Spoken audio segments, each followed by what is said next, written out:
beberapa hal terkait dengan penetapan Sekjen PDI Perjuangan sebagai tersangka oleh PDI Perjuangan oleh KPK. Ini masalahnya kita lagi sibuk Natalan, ini kita dikasih hadiah Natal dengan Sekjen masuk ke ditetapkan jadi tersangka jadi soal. Nah, sebenarnya peristiwa ini mengkonfirmasi apa yang disampaikan oleh Ibu Ketua Umum pada tanggal 12 Desember bahwa partai akan di-out pada rencana kongres nanti. Jadi ini sebenarnya penegasan. Jadi penetapan Sekjen sebagai tersangka hari ini semakin mengukuhkan keyakinan kami orang partai bahwa oh ya ini bagian dari membenarkan apa yang disampaikan. Namun demikian, karena ini ada kaitan dengan soal hukum dan ada beberapa poin cukup panjang nanti diuraikan oleh Saudara Doni. Silakan. Selamat malam rekan-rekan media, terhormat kawan-kawan DPP Perjuangan. Merdeka! Merdeka! Kami akan menyampaikan sikap dari DPP Perjuangan terkait dengan situasi saat ini. Rilis media DPP Perjuangan 24 Desember 2024. Politisasi hukum dan pemindahan yang dipaksakan terhadap Sekjen DPP PDI Perjuangan. 1. Status tersangka ini hanya membuktikan informasi yang beredar lama bahwa Sekjen DPP PDI Perjuangan akan segera dijadikan tersangka. Hal ini juga sudah pernah disampaikan Sekjen DPP PDI Perjuangan dalam podcast Akbar Faisal beberapa waktu yang lalu. Kedua, kalau kita cermati lagi, pemanggilan Sekjen DPP PDI Perjuangan ini dimulai ketika beliau bersuara kritis terkait kontroversi di Mahkamah Konstitusi tahun 2023 akhir. Kemudian sempat terhenti, lalu muncul lagi saat selesai pemilu, hilang lagi. Kami menduga memang kasus ini lebih terlihat seperti teror terhadap Sekjen DPP PDI Perjuangan. Dan keseluruhan proses ini sangat kental aroma politisasi hukum dan kriminalisasi.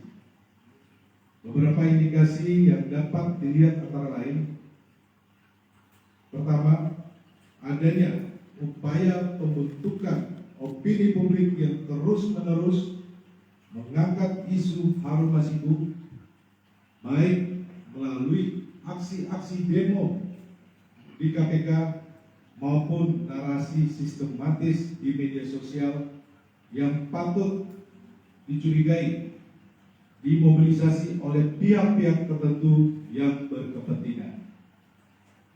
Kedua, adanya upaya pembunuhan karakter terhadap Sekjen DPP PDI Perjuangan melalui framing dan narasi yang menyerang pribadi. Ketiga, pembocoran surat pemberitahuan dimulainya penyidikan atau SPDP yang bersifat rahasia kepada media massa publik sebelum surat tersebut diterima yang bersangkutan. Kami menduga ini adalah upaya cipta kondisi untuk mendapatkan simpati publik. Semua dapat dilihat dan dinilai oleh publik.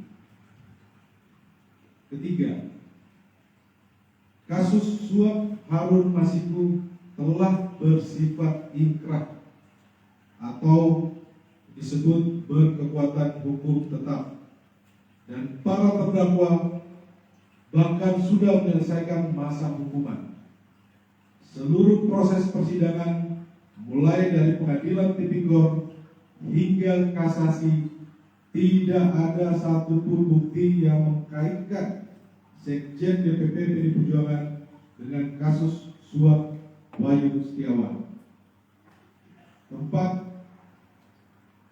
kami menduga adanya upaya pemidanaan yang dipaksakan, kriminalisasi, mengingat KPK tidak menyebutkan adanya bukti-bukti baru dari pemeriksaan lanjutan yang dilakukan sepanjang 2024.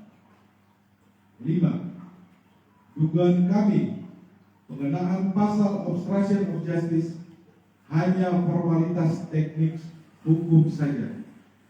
Alasan sesungguhnya dari menjadikan Sekjen DPP PDI Perjuangan sebagai tersangka adalah motif politik, terutama karena Sekjen DPP PDI Perjuangan tegas menyatakan sikap-sikap politik partai menentang upaya-upaya yang merusak demokrasi, konstitusi, juga terhadap cawe-cawe penyalahgunaan kekuasaan atau abuse of power di penghujung kekuasaan mantan Presiden Joko Widodo.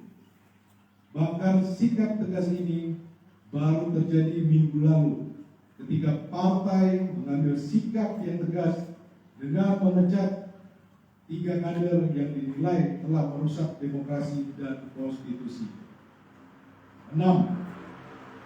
Politisasi hukum terhadap Sekjen DPP PDI Perjuangan ini juga diperparah dengan bocornya SPDP kepada media massa yang seharusnya bersifat rahasia, yang harusnya hanya diberikan kepada pihak terkait. 7. PDI Perjuangan dan Sekjen DPP PDI Perjuangan telah dan akan selalu mentaati proses hukum dan bersifat kooperatif. 8. PDI Perjuangan lahir dari cita-cita besar membawa Republik ini berjalan di atas rel demokrasi dengan prinsip negara hukum yang adil dan transparan. Yang terjadi saat ini adalah politisasi hukum. 9. Penetapan Sekjen DPP PDI Perjuangan ini mengkonfirmasi keterangan Ketua Umum PDI Perjuangan Ibu Megawati Soekarno Putri pada tanggal 12 Desember 2024 bahwa PDI Perjuangan akan diaut-aut atau diacak-acak menjelang Kongres ke-6 PDI Perjuangan. Terima kasih.